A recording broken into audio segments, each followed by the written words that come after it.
Well, good evening, everyone, and welcome to a new live episode of He Said, He Said, He Said, a look at the world from a seasoned Black man's perspective.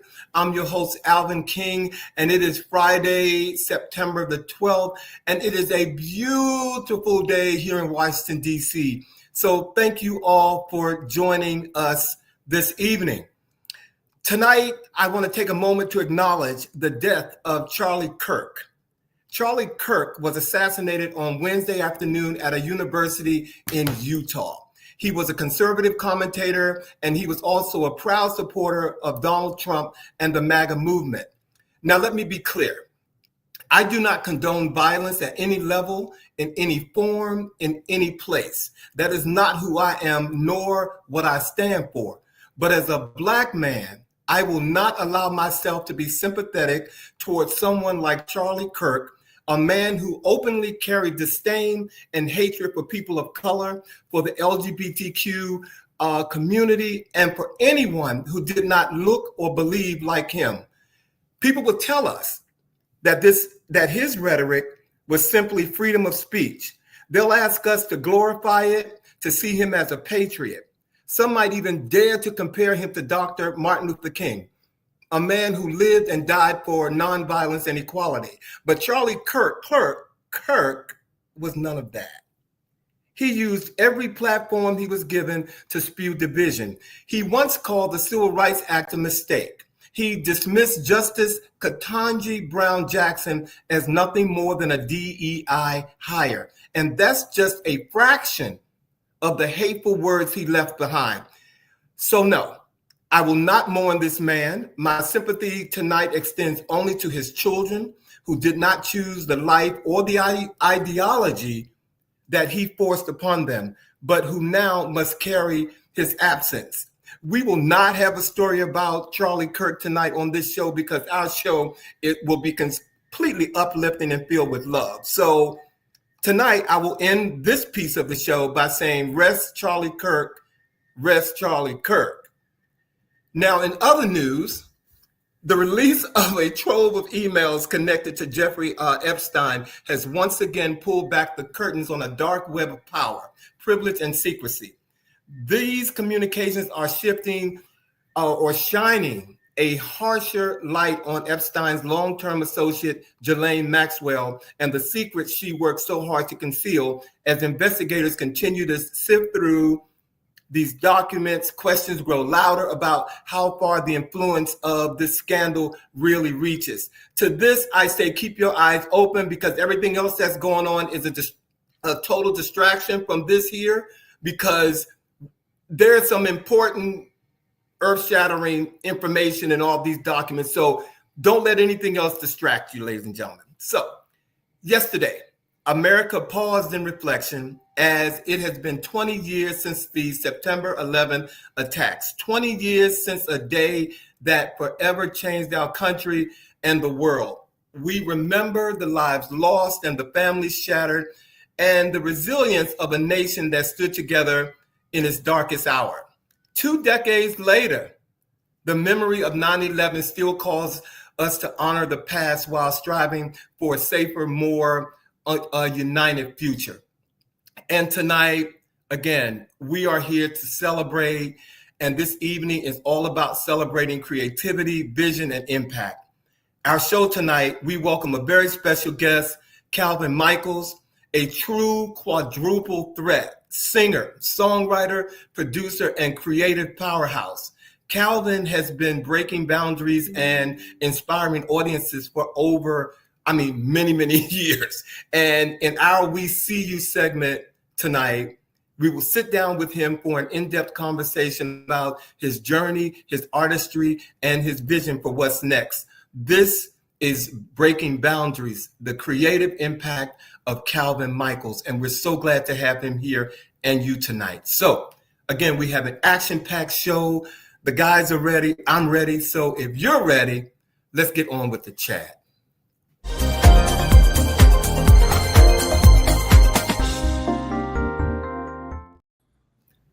Hello, gentlemen. Good afternoon. Good evening. Hello.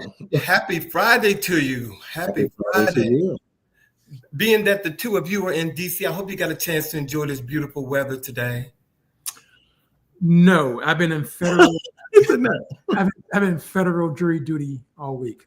Okay. And really locked down indoors. Yeah. And how about you, Mr. Bobby? I mean, I know you can have it either way. I can have it either way. I was actually in more than not because of meetings and so forth. So I didn't get to enjoy a whole lot of it. But I can tell you, when I got off from work, the windows were down and the fresh air was coming in. So, but there is the weekend, and we are predicted to have really, really nice weather here in the DMV over the weekend. So I will definitely be out and about enjoying it this weekend, including attending a big dinner that I think I might see you at. We can talk offline about that. Okay. Thank you very much. Thank you guys for being here tonight. If I can, let me go ahead and say hello to our viewers who have come on. Eric Shields from North Carolina. Thank you for being here tonight. Michelle Bowie. Dr. Toole is back. I missed you last week. I hope you were on vacation doing something fun. Monica, thank you for being here this evening. Who else do we have here? Charles Reese is here from LA. Come on now. Dr. Reese. Dr. Reese. Thank you for being here. So what's going on in the chat? What's going on with you guys this week? Tell me. Yeah, let's okay. Thank you, Bobby. I'm going to start with something that I think is pretty interesting that's not getting a lot of attention. And that is 8-time Grammy Award-winning artist Usher, who is now the new face of Ralph Lauren's Club New York. It's a new fragrance launched by Ralph Lauren, and Usher, like I said, is the new face. The 46-year-old recording artist marks the first time that he has such a deal, and it also marks the first time that Ralph Lauren has partnered with the recording artist to launch a product. Now, we know that Ralph Lauren, the organization, the company itself, is the premier fashion line that represents American fashion, if you will. Mm-hmm. So for me, I feel like Usher getting this kind of opportunity at this stage in his life is a pretty big deal. The fragrance is available at Macy's, and it's also available at the Ralph Lauren website. The prices range from about $35 for a 10 milliliter kind of stick, to $185 for a 200 milliliter bottle. So there's 4 price points for this new fragrance. Excuse me. Did you say 280? No, $185. $185 for the bottle. Okay, got it. The 200 milliliter bottle. That's the high end, and the smallest one is the $35 pen, which is only 10 milliliters. Now, this is kind of like mid-tier in terms of fragrances, so it's not quite up there with the Sauvage or Yves Saint Laurent, but it's a very good fragrance. Interesting. Well, I was going to give you kudos a little bit for I was like, okay, that's some good PR, but then you just shot it down by saying, but it's not as good as the rest of them. I was like, come on, Sean. I was like, this Sean, Usher, hire Sean. But then you were like, this was not as good as Prada. But I'm going to say, in all fairness, it's a perfume, so they don't have a eau de toilette. Is that how you pronounce it? So right now. Okay, yeah. So right now they don't have a perfume, so they don't have the elixir, for example. Maybe that'll come next year or something. But hopefully they'll get the elixir and it'll be right up there with Sauvage. Well, Bobby, were you going to say something about that? Because I'm you know me and Usher. Go ahead. I'm sorry. Well, first of all, I do think it's pretty special that a Black man is being the face of a major fragrance by a major fashion house such as Ralph Lauren. So I think, it's kind of rolling right along with the whole Martha's Vineyard, Oak Bluffs, Morehouse, Spelman, campaign that Ralph Lauren has been supporting within the Black community. So I think that's pretty special. And I think, I love a good scent. So I haven't smelled it. I'm certainly going to check it out and see what it smells like. Doesn't mean I'll buy it automatically because not every scent works well on everyone, as we well know. I may get a sample to see how it works with the chemistry. The $35 bottle. I'm glad that he got this because I think I think this is a good fit. I honestly think that it was a good fit and that he was on there. So thank you, Sean. Yep. Usher, do your thing. Get that paper. We like it. It looks good in the campaign, and we'll give him that. Yeah. It's pretty good. Yeah. Meh. Okay, I'm sorry. See, y'all, I need to move on because y'all have me talk about Usher like this. But here's your opportunity, because also who's getting some clicks, ladies and gentlemen, let's talk about Lizzo. For years, she has been a symbol of unapologetic self-love, confidence, and pure talent. And now she's turning heads even more with a remarkable transformation. With her recent weight loss, Lizzo is being celebrated as the new face of high fashion, already being mentioned as the next cover girl for powerhouse magazines like Vogue and Style. But what stands out isn't just the physical change about Lizzo, it's the glow, the energy, the renewed confidence that radiates from her. Lizzo's beauty has always been undeniable, but today it shines with an even greater brilliance to me. And we know that when an artist feels good about themselves, as we'll find out tonight, it spills over into the art that they create. And if this is the energy that Lizzo is carrying into her next chapter, then the music she's about to bless us with is going to be nothing short of extraordinary. I love a good makeup job. And that last picture that our producer put up, I still I dream about Lizzo showing up in my bedroom door just to show up and give me makeup or give me face. Okay. But that other one too, where where the twins are kind of, that's yeah. Boom. Sean said in a post, makeup does wonders, and it does. It does. So kudos to Lizzo. Kudos to Lizzo. Oh my gosh! Well, both of you were citing stories of some positive things, but one of the celebrities that I know that we care about here, and he said, has been getting a little bit of pushback around something that was done on a personal level. And we're talking about Russell Wilson and, of course, his famous and beautiful wife, Ciara. Now, they are getting some pushback on the internet. And, of course, people on the internet always have more to say about things than they really ought to. But anyway, Ciara made a move, adding her husband, Russell Wilson's last name to her oldest son, Future Zaire's legal name several years ago.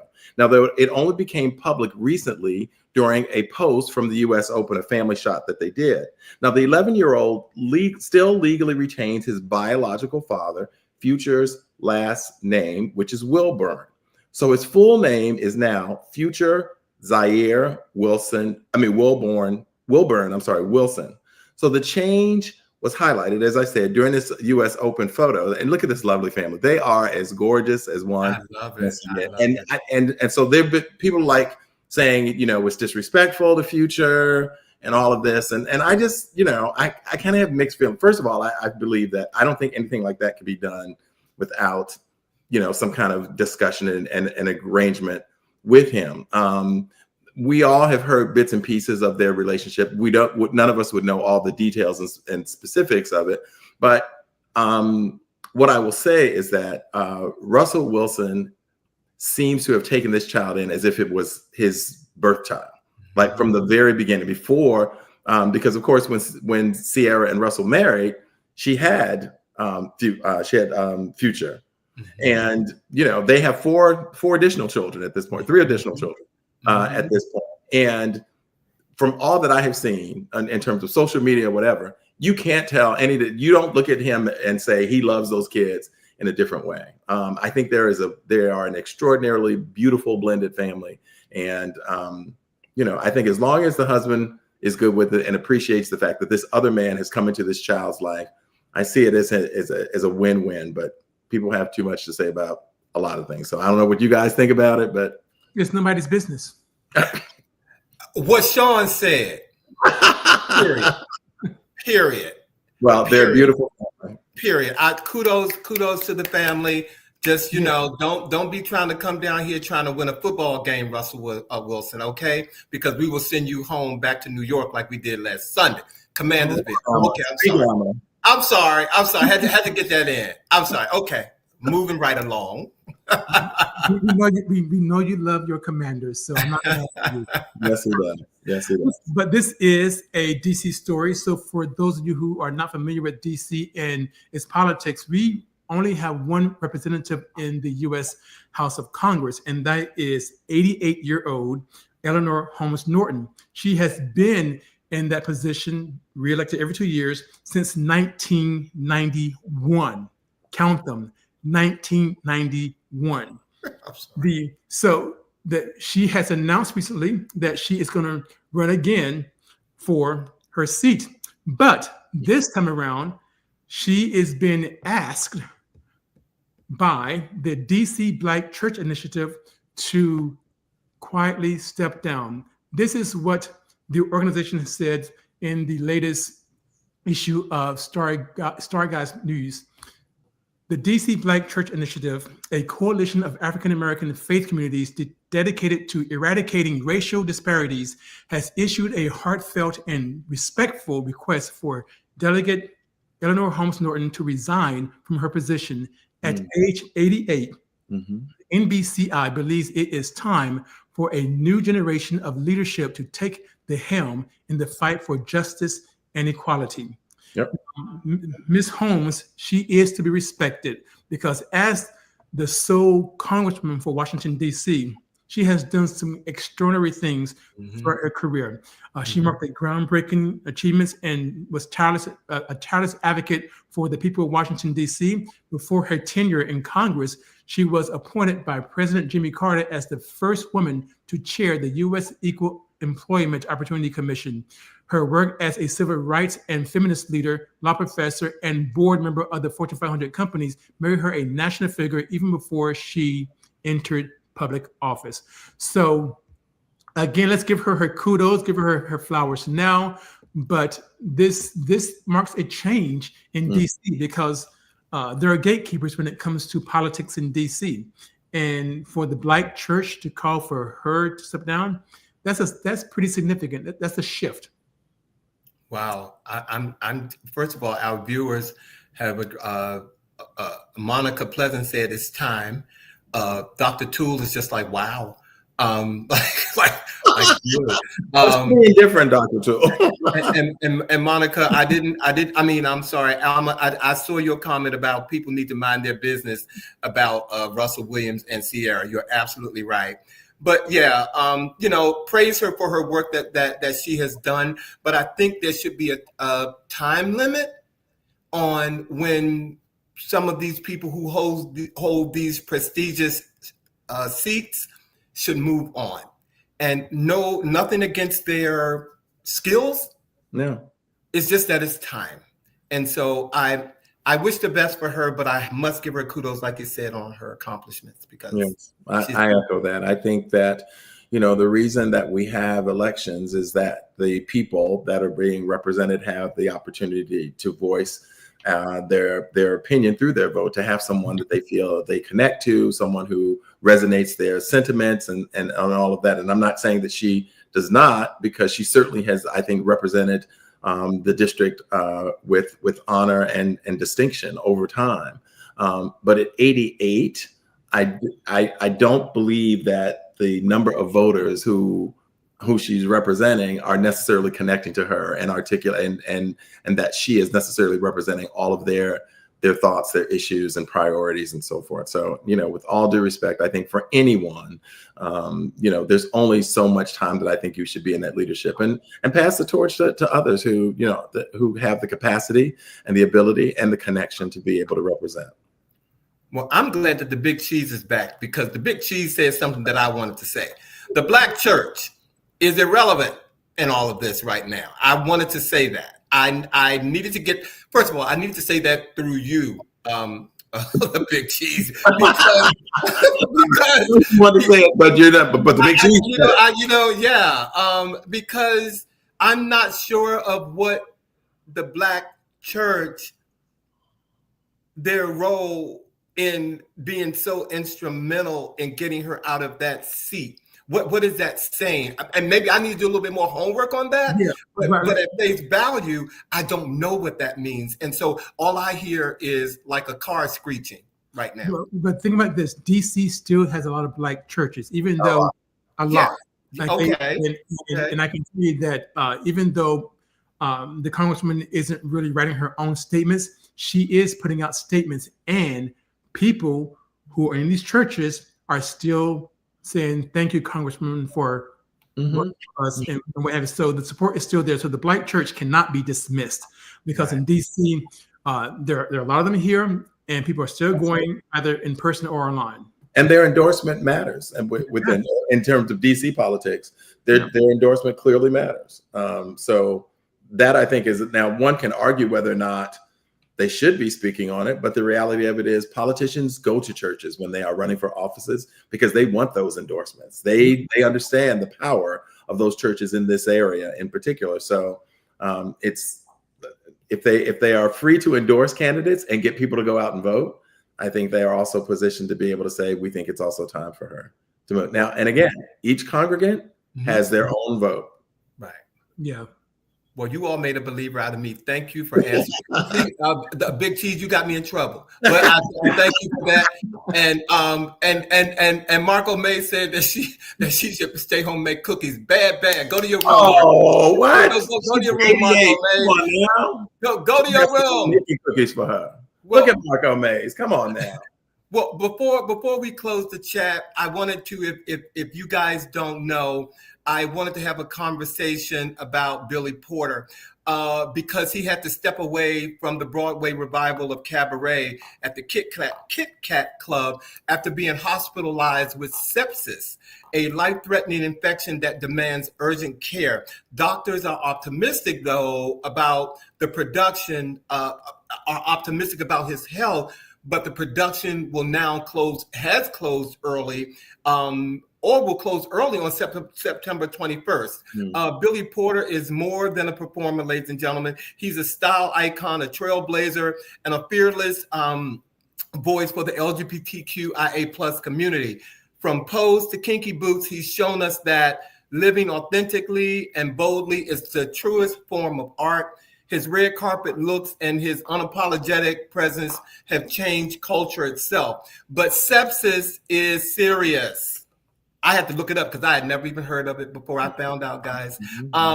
It can shut down organs, and if untreated, it can be fatal. This is a moment to raise awareness about sepsis, ladies and gentlemen. Early detection can save lives. So while the fate of Cabaret remains uncertain, what matters most is Billy's health. So let's keep him in our prayers and send him some strength. And remember that even in this pause, his influence continues to shine far beyond the stage, guys. We wish him well. Yes. I didn't know what sepsis was, so That's was very serious. Sean, I had to look it up because I was like, sepsis, is that something new? I've been around for 66 years. I ain't never heard the word sepsis. I didn't. And, I consider it a blessing because it's very serious. Yeah, I never heard of it. So, all right, guys, like I said, we have an entertainer on the show. And I don't mean that like quietly, ladies and gentlemen. Our special guest is here tonight in our section of We See You. So if you guys are ready, can we go ahead and introduce our special guest tonight? Yes. Can we do that? All right. Well, here I go. Ladies and gentlemen, tonight in We See You, we are spotlighting the artistry of Calvin Michaels, musical producer, creative director, choreographer, comedian, and filmmaker. His new short film, Pull Over So I Can Hit You, is making its way through major film festivals, and his self-produced albums, Before Tomorrow and After Yesterday, which I love those titles, are streaming now.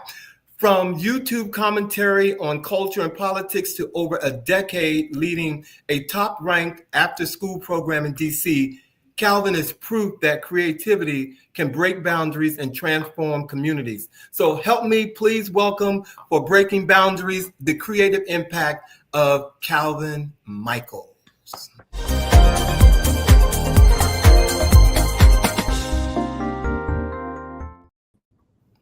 Calvin! Hey, folks. Fun intro. Well, that's how we do it here. Thank you for joining us tonight and no problem. Taking a break from your busy schedule. No problem. Dude. And for what you do, there's some stuff out there that you talk about. Y'all, before we end, I'm going to tell y'all how to follow him because he be talking about it, and going in on it. So welcome to the show tonight, Calvin. So I'm going to start off our first question. We want to, dive into, your background a little bit. So, Calvin, the theme of tonight's show is breaking boundaries. So what does the phrase mean to you personally and professionally, if you may? Breaking the boundaries? Yes. All right. So I see that as, the way that things tend to operate in society is that there's usually a set of rules with how things work. And for a lot of the things that I like to do, whether that be music or film and all of that, there are usually gatekeepers and all kind of systems and walls that you got to climb over to get into the door. And I've just kind of learned that sometimes you just have to just do your own thing, right? Rules are meant to be broken. It's not to say that you're supposed to, shake up everything and destroy things. But I feel like a lot of times we get in our own way out of fear or fear that somebody's going to say no. And I've learned over time, like even when it comes to asking questions, the answer is no until you ask, right? And if they give you a no, okay, well, we're going to work around it. One of the things I definitely learned in undergrad was there's always a way, right? And so when it comes to boundaries, for the kind of things that I do, I don't really pay them a lot of attention. I kind of just do what I'm going to want to do. So even with music, I'm definitely at an age where some people would say that window was 15 years ago for you. You're doing it now. It's like, okay, but music is still music. So yeah, so that's how I see it. And Calvin, I'm glad that you articulated that way, because as a person who's only been doing this show for going on 5 years, people are so quick to compare you to other things and what other people are doing. And, sometimes you just have to shut it out. So you said it best. So thank you. Thank you for sharing that, Calvin. Appreciate it. It's inspiring in many, many ways. And so, Calvin, I'm very, very happy to have you and see you tonight. And you are doing a lot. You're doing a lot of extraordinary things. Your resume is a testament to that. Music, film, choreography, comedy, and directing, as Alvin mentioned earlier. But when people ask you what you do, how would you describe yourself? Oh, Lord. Because it's hard to put it in one box, right? I always tell people that I'm just a creative that basks in the realm of building community, and that kind of covers everything. It's because creative can go in so many directions. So that's kind of what I consider. But I would say when it comes to where my focus is at the moment, right now, it's with music and it's with film, because I'm kind of tied into that heavily right now. So those are like the two main things. But yeah, a creative that's locked into the realms of community. Mm-hmm. All right. Okay, I've been waiting a while to do this, but y'all know me. I wasn't going to pass it up. H.U. There, my fellow Bison brother. Howard Grant. Cox. He does that one more time. Bro, Cox. Calvin is a graduate of Howard University. And what I'd like to ask you is how the Howard experience has influenced in any way your artistry and how you show up in the world right now. Yeah. So long story short, I'm originally from the other Washington State. And I grew up in a town called Spanaway, which small military town, 20 minutes outside of Tacoma, 45, 50 minutes from Seattle. If you've ever seen the sitcom Roseanne before she turned into what she became, that's the kind of town I grew up in. Okay, so Howard was a great escapism and just introduced me into a world that I knew existed and that I always wanted to be a part of. I was one of those kids that had that experience where you get sent to the South for the summer. So to me, Howard was like an extension of going to the South, even though DC, that's a fight in itself if you want to label it the South or not. But overall, the thing about Howard was that the environment, everybody that's there is somebody. So you may have been the big fish in a small pond in your town, but when you got to Howard, everybody was the big fish in their small pond. So it forced you to really step your game up with a lot of things, and things that you thought were excellent weren't good enough there. So you definitely got challenged. I struggled a bit. I didn't really find my pocket at Howard until about my junior year. Those first 2 years were rough for me because it was so much I was playing catch up on, just because I definitely had a different upbringing and experience. And so, but I made my lifelong friends there, which has been really great. Some of the best people I've met were still all like this, almost 15. I finished in 2010. 15 years later. So Howard was a great experience. I would do it all over again if I could. But I always say toughest experience I've ever had was Howard. So even when I go to my actual career fields and my jobs, I'm like, nothing beats the stuff we had to deal with over there. So these problems that we're having in the office, this is Sesame Street compared to the stuff we dealt with over there. You learn to be a very strong person by the time you get out of there. So, Agreed. Agreed. Big bison love. Big bison love. Thank you. Oh, so you know what? Look, I'm so busy listening to you all. I'm just all up in it. So Calvin, let's talk about film. You mentioned that a little earlier. So you recently executive produced Pull Over So I Can Hit You, which has been featured at major festivals, as I mentioned.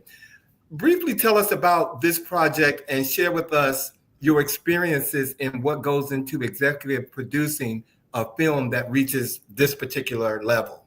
All right, emphasis on brief because I will get in my pocket. Okay, so I have a podcast called Comedically Hardheaded, and in that podcast there was an episode called Pull Over So I Can Hit You, and it was a story of when I had to learn how to drive with my entire family in the car. And Pull Over So I Can Hit You is what my father said after I almost killed us. And so a director, Caitlin Shane Dunn, who was at USC Film School, heard the podcast, thought it was hilarious. Was like, can we please turn this into something? And so she and I worked together.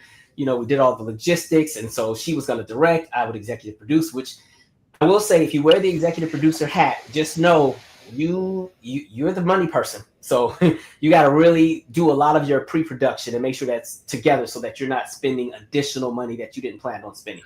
But we shot it beautifully. Had an amazing cast. Bobby McGee played my father. You may remember him from some of the scenes out of movies like The 5 Heartbeats, and he's been on the Jamie Foxx show. Lorinda Hawkins-Smith played my mother. She's also been in The 5 Heartbeats and on That's So Raven. And there was also Zion Robinson and Brett. Oh my God, I'm forgetting Brett's last name. God forgive me. I'm sorry, Brett. But these are all the people that were in it. Robert Townsend was one of our mentors for the project, which was really nice. But I'll say, as far as the logistics of going in everything, when you are that executive producer, everything falls in your hands to make sure things happen. And I mean, we had so many moments where things looked like it wasn't going to end well. And mind you, we were in 3 different coastlines. Like, my director was in Houston. The film was going to be shot in LA. I was here in DC. Literally the morning that we were supposed to shoot, the original person that was supposed to play my mother had RSV and had to pull out. So literally, as I'm on the plane with my bags, I got to find a new mom. And we have 6 hours before call time. So I got to find somebody who can play my mother, learn the lines, and be ready. You know, so there's all those kind of things you think about. During one of the days, the food never showed.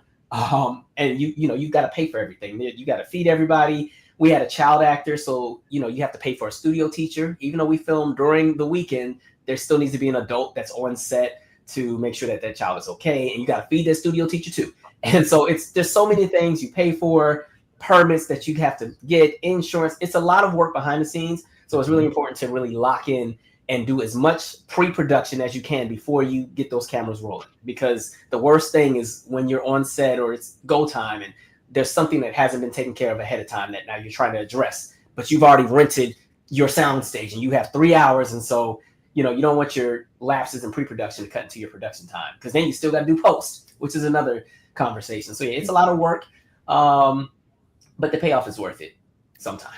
I absolutely love it. And one of our favorite guests, Charles Reese, he said to you, Calvin is a multifaceted artist who is going where his blood beats, as James Baldwin would say. Kudos and keep doing what brings you joy. Thank you, Charles. I appreciate it. Thank you. Again, I find it all incredible because you are doing so much and you're doing it from what we see on your face with ease. Like we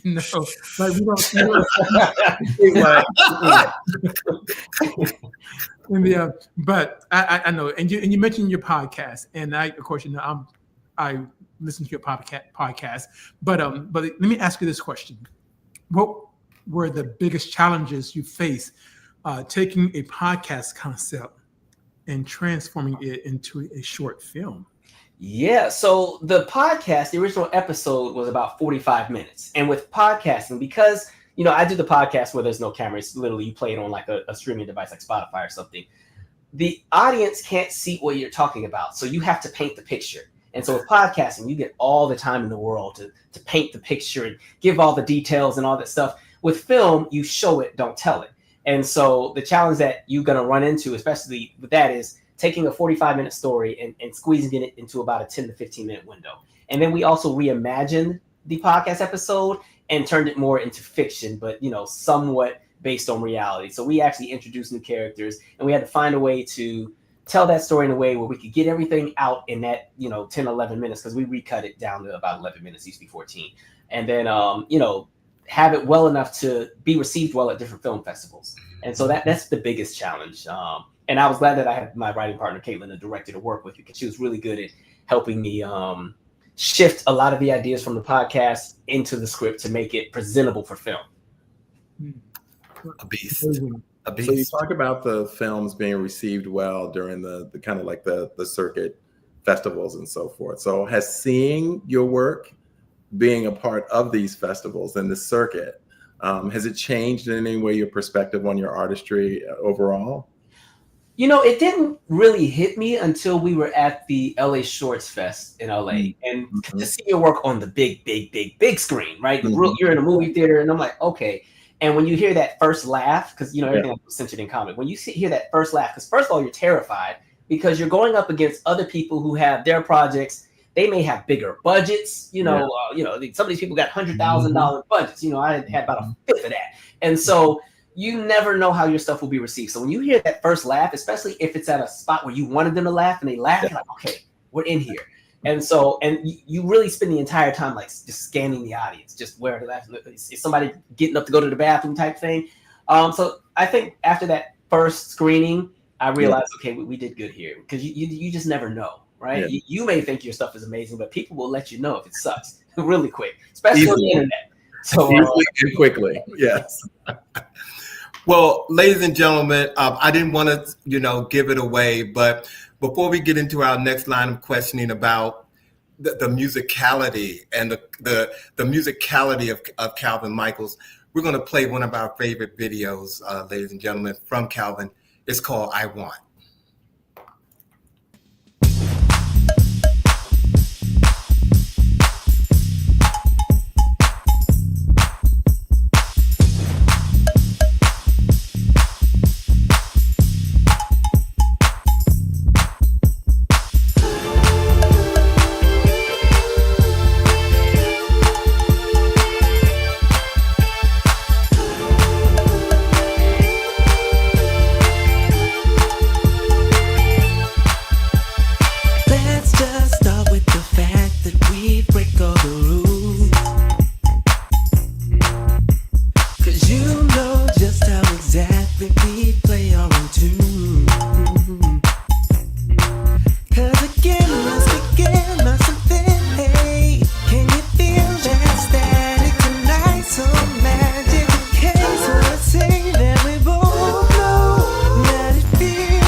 ladies and gentlemen, put your for you're so darn, you almost made me curse. Okay, you almost made Calvin extraordinary, man.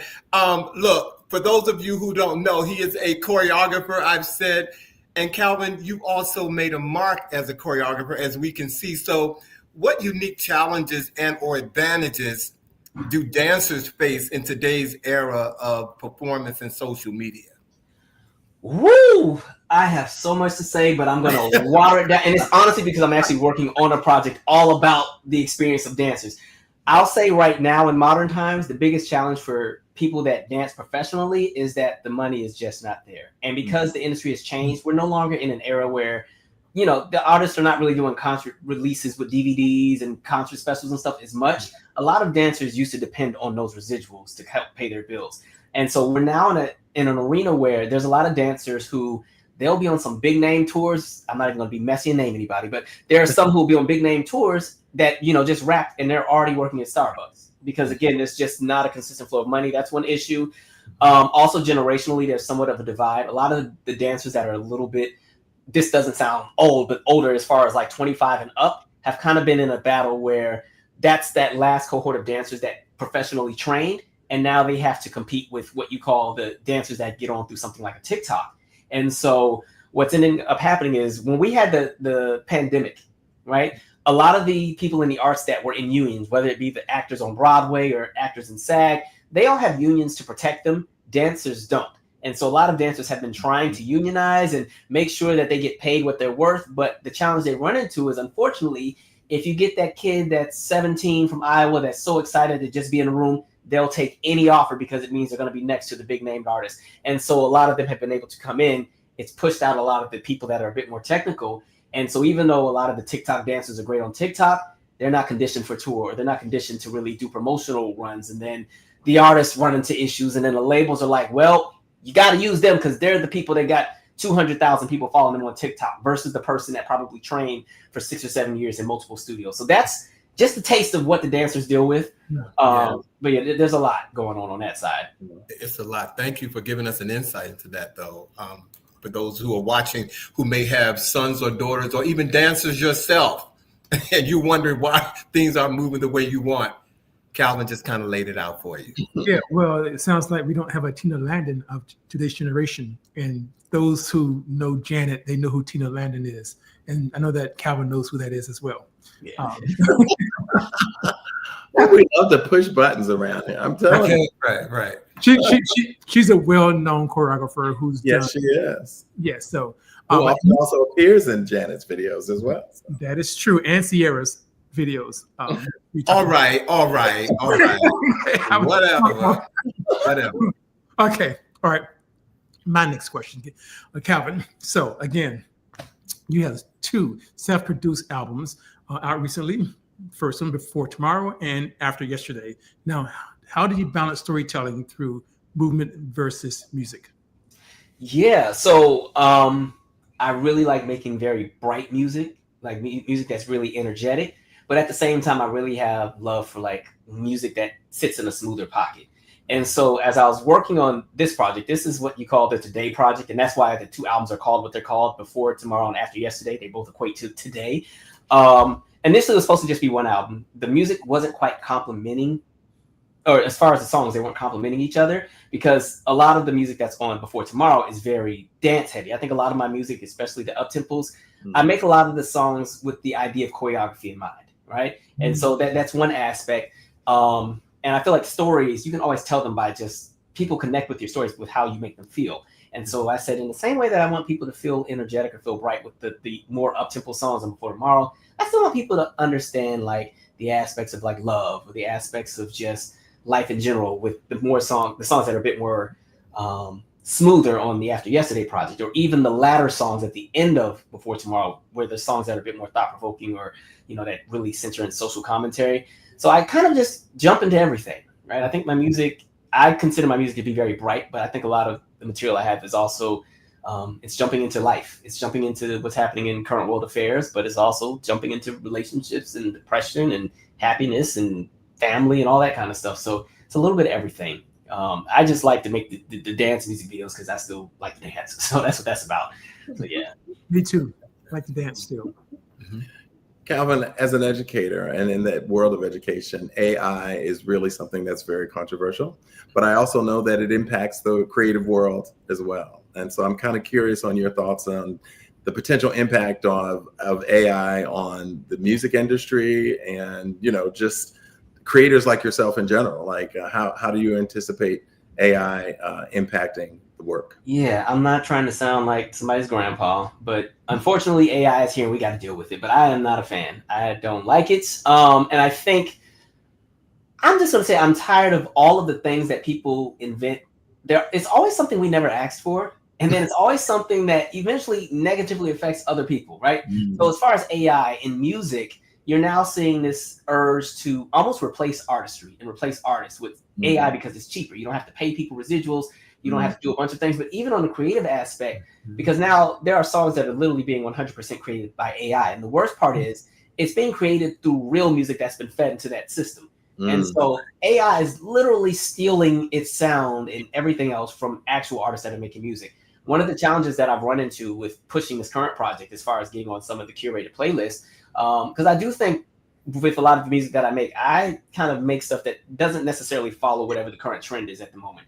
And so a lot of the feedback that I've gotten on a handful of songs, specifically a song I have called Crash, which was influenced and inspired by Prince's America, the biggest response I kept getting from curators as to why they didn't choose the song was like, oh, this is too AI for me. This is too AI. And I'm like, I played every instrument on this song. What are you talking about? Like, right? But it's to the point where even curators can't tell between what's real and what's not. So AI it's here, but I think it's going to be a problem. It's going to be something that eventually starts to push out creatives. Even in television, you can literally create an entire TV show into AI. Just type in what you need and they can give you 10 prompts for episode ideas and then you can get them to write the episode too.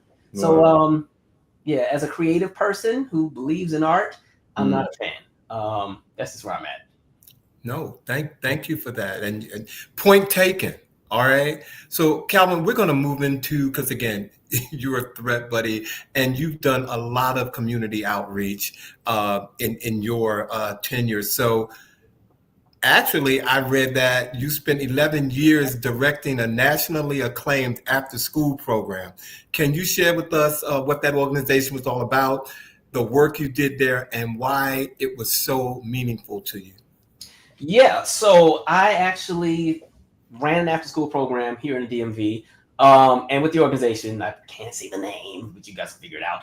But yeah, so they have 4,600 locations across the United States and in military bases that serve U.S. citizens across the world. And so one of the things that they have is there was always an assessment that measured whether or not the members that were coming to your center, as far as the kids, whether they were having this optimal experience. Do they feel that they belong? Are they being recognized? Do they feel safe? Are there opportunities and expectations? Are there, just all these different things, right? And so I began working at that center in 2011. It was in a converted 3-bedroom apartment. It was a center that didn't have a football field, basketball court, none of that. We were literally in an apartment that was turned into a community space. And so when I decided to actually take the role and stay, the people that I work with and the team that was there, because a lot of us all started together at the same time, we just kind of made an effort to say, even though we don't have the largest center, let's make everything that we do grand. Let's make it so that these kids, because it was also in a public housing complex, right? So it's like, let's make sure that these kids, every time they come into this space, that this is a space where they can, not only be themselves, but use their imagination, feel that they belong, feel that they're seen.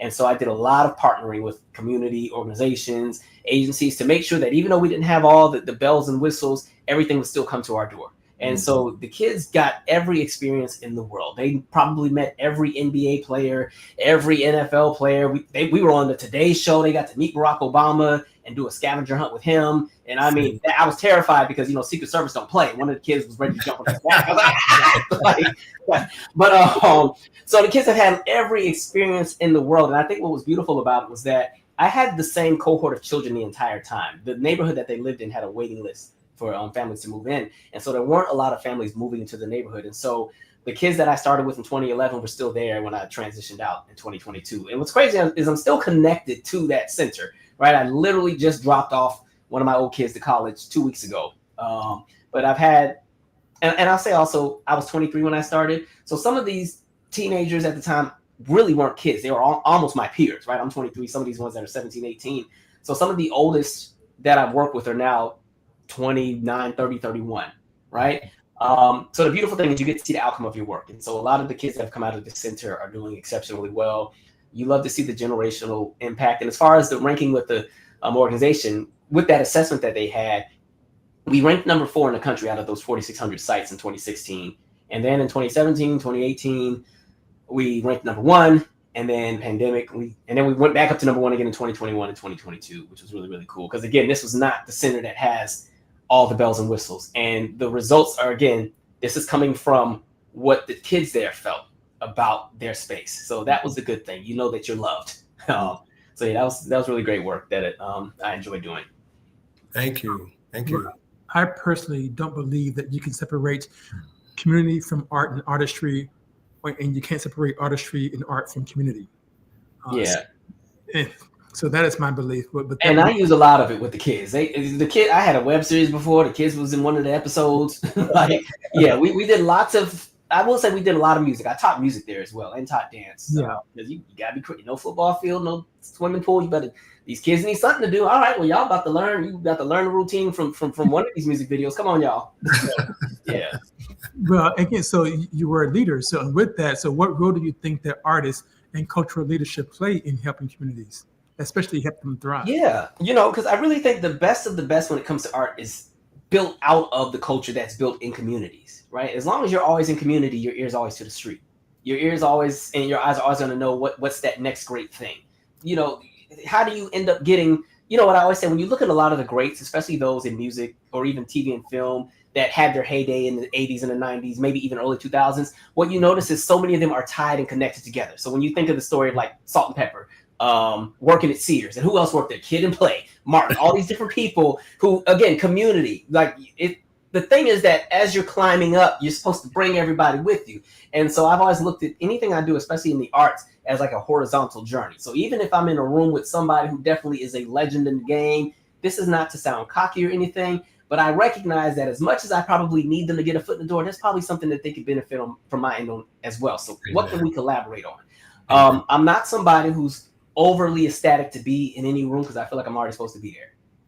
And that's not, and I promise I'm not trying to sound cocky, but I feel like when you have the mentality of thinking that you are beneath somebody else or that you're not worthy of something, you second guess yourself, right? You start questioning it, and then before you know it, you might get lucky and you're in the room giving the pitch for your TV show to the people at Netflix, but you've already given 20 disclaimers about your show because you're afraid of what they're going to say, as opposed to if you walk in there like, this is the best thing.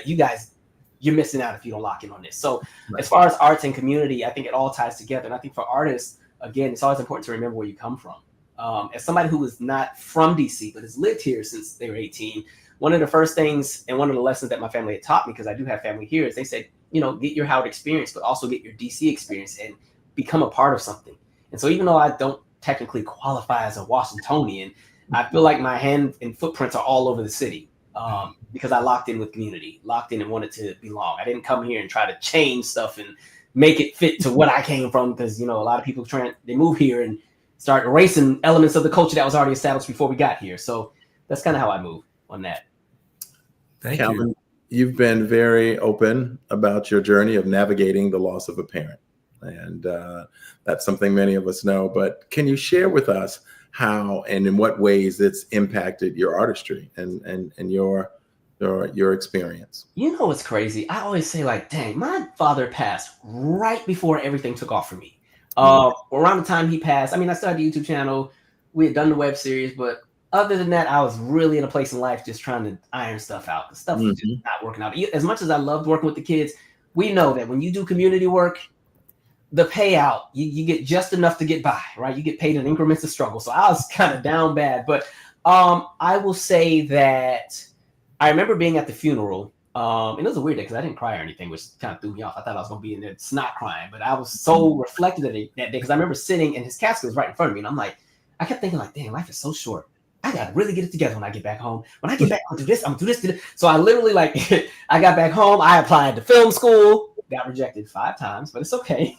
I built my recording studio and I just started jumping into things. And it kind of was like the wake-up call. My father did a really good job of raising us to, be upstanding individuals and have empathy and, really just make sure that the things that we want to be remembered for are good things. And hearing all the great things that were said about him, I was like, dang, well, when my time comes, I want to make sure I'm in that same boat. And so that's kind of where he's fallen in. He's got a song or two dedicated on my first 2 projects. And so I think even with his musical ear, his ear is my ear because that's where I got my musical taste from. He and I always did road trips as a child. Yes. Family was in California. We'd always do that 22-hour drive to LA from Seattle, 13-hour drive. And that car ride would be all kind of music, everything that Seals and Croft and Frida Payne and, everything under the sun. And his sound and what he listened to is what kind of built the foundation for what I was into. And so even some of my favorite artists like a Prince or a Janet or some of the other ones, he was fans of them. So it kind of rubbed off on me. So indirectly, his elements are there. And even as we did the film, what was really cool when I was working with Bobby McGee, who's playing my father, getting that sit down and saying, well, this is kind of probably how my father would have said this, but let's make it a little bit more comedic, right? Yeah. Those elements are all over. Great. Thank you. So, Calvin, if you could give your younger self one piece of advice about following the creative path that you've been on, what would it be today at this time? Don't get comfortable too quick, and don't put a just in front of anything you want to do. The same thing I always tell the kids that I work with, especially the teenagers, when they start hitting 14, 15, 16, then I ask them, well, what do you want to do after high school? What do you want to be? If they put a just in front of it, the way I would not chew them out, but I'm like, listen, they're like, oh, well, I'm just going to go to, this thing and I'm going to go and be a nurse's assistant. And I said, listen, you're 15, 16, 17. If you're putting just in front of anything that you're talking about that you're going to do for the rest of your life, you've already settled. There shouldn't be a just at that. 15, 16, you're supposed to want to go to the moon. And, when I was in high school, I used to tell everybody, I'm going to be in rush hour 3. I'm going to be in rush hour 3. Yeah, I'm going to be in rush hour 3. Now, it came out just as I was graduating, so that didn't happen. But, maybe I can be in rush hour 4 if they make one. Mm-hmm. And so when it comes to your creative process, what I would have told myself then is not get too comfortable. And I will say, creating somewhat of a better balance. There were some moments where, because community work is very hands-on, especially running a center, there's lots of things I had to pull back from or cut back from or sacrifice in favor of making sure the center was okay. Even when my father died, I still went to work the next day because we had a person that was a grant supervisor coming to do like an inspection. And I was the only person who had the insight on everything they would have needed to know. And so in moments like that, you got to learn to pace yourself and make sure that there's balance. But the biggest thing, again, not being comfortable, not being afraid to jump out there, make that move to whatever city if you got to do it.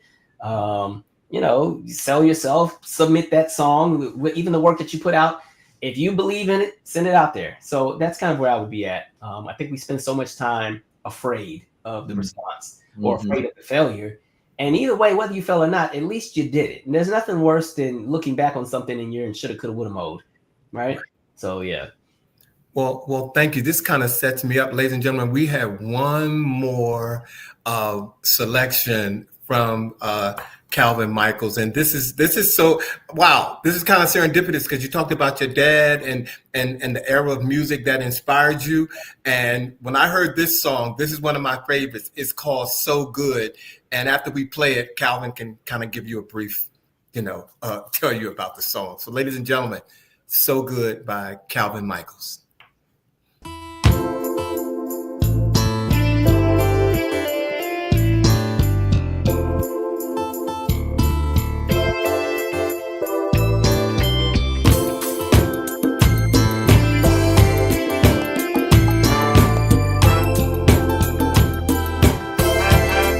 Your smile is so relaxing.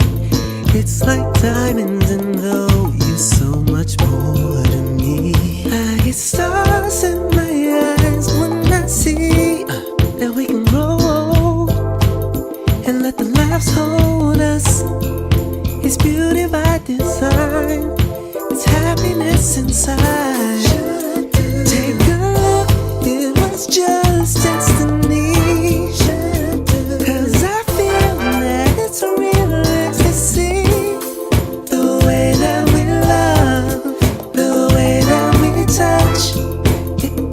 So much, you make me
gives us so much. You make me feel so good. We're going to a place tonight. Yeah, you make me feel so good. Can we just dance tonight? Just dance tonight. Can we just dance tonight? Let me take your hand, come with me. Heartbeat, so beautiful, and all the night is so rich in love, in love. You make me feel so good. We're going to a place tonight. You and me, baby. You make me feel so good.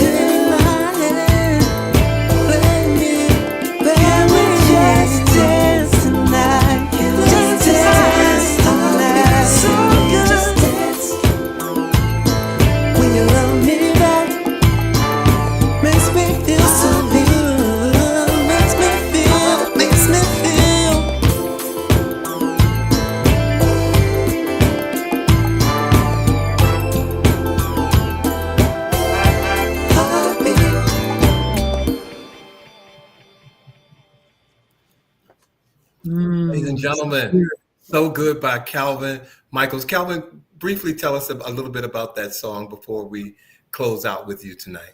Yeah, that's the opening song on my After Yesterday album. Like I said, my first two albums are very dance heavy because I love to dance, but I also really love like very just nice, smooth, soulful music. And so when I was creating that song, I had been listening to Brothers Johnson, I'll Be Good to You, one of my favorite songs. And so I was like, I want a song that kind of has that essence, but kind of also sounds like a Lucy Pearl Dance Tonight kind of vibe. Mm-hmm. And so that's what that is. And what's very funny is like there's a remix to that song on the other album that sounds nothing like what you heard. It's very dance oriented. I was like, let me go back to the era of like when your remix was actually its own song that was totally different. So I think it sets the tone for that entire album. And for me, that album was the album for me that I felt like is like the personal growth, where I challenged myself to make an album that's just centered on how it makes people feel, right? Yes, we can make people dance, but what about, when after you did the dance, you need to sit down, or it's to cool down, or when you're coming home at 2 or 3 o'clock after a great evening or something like that, right? Something that's just nice and smooth to drive to. So I wanted to make sure that kind of set the tone for what people would expect on that album. I loved every minute of it. Thank you. Monica Pleasant, we just put up his website, calvinmichaels.com. That's where you can get the music. Please visit Calvin at calvinmichaels.com. All right, Sean.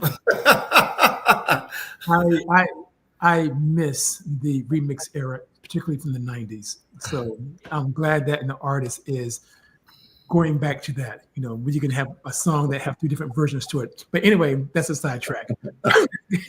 but it speaks to you doing what you're doing in terms of just boundaries. So what was one boundary what is one boundary that you want to break in your career?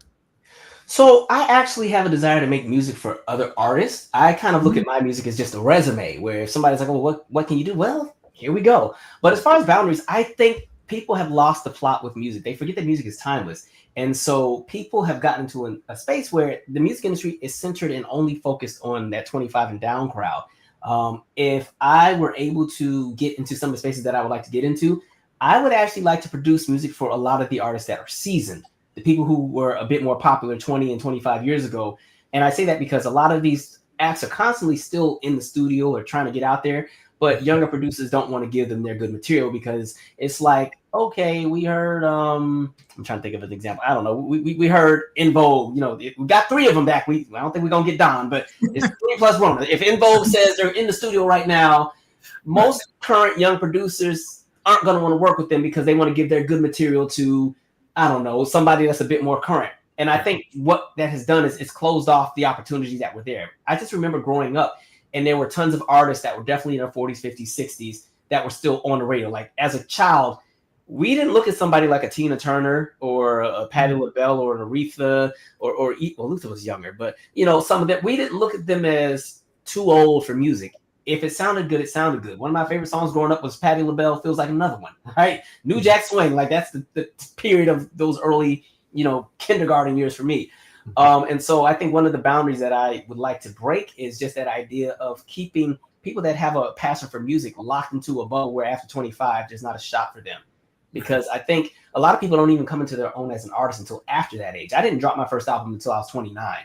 And so that would be something I would want to break. Because even with touring, honestly, who are the acts that are actually out here giving the great shows and still selling out? It's nothing against the people that are 18, 19, 20, but we're talking the stadiums, the arenas right now, and these massive tours. It's a lot of the seasoned acts. Right. So I think there's been a generational divide where people have kind of forgotten that people over a certain age still like music too. So that's where I would be on that.